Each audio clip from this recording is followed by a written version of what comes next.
Goed, seuns en dogters, nou begin ons met die meetkunde deel van hierdie Anna's vraestel. Vraag 9 bestaan uit 5 vragies waar jy net die antwoordjie moet inskryf. Kom ons kyk na die eerste ene. Hulle vra hier vir ons, D en F is komplementêre hoeke. Wanneer is hulle komplementêre hoeke? Hulle is komplementêr wanneer hoek D plus hoek F saam gelyk is aan hoeveel? Dis reg, saam gelyk is aan 90 grade. Volgende vraagie, die som van die binnehoeke van 'n driehoek is gelyk aan hoeveel? Ja, is reg, 180 grade. Die derde vraagie, dalk 'n bietjie moeiliker, ek hoop jy ken hom, die som van die buitehoeke van enige veelhoek, Die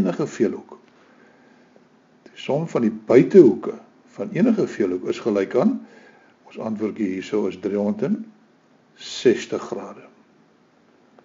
9.14, 'n trapesium. Nou hoe lyk 'n trapesium nou weer? Trapesium is mos 'n vorm wat min of meer so kan lyk, né?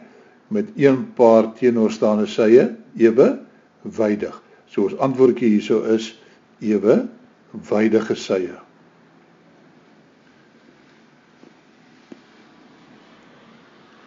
Ewewydige sye.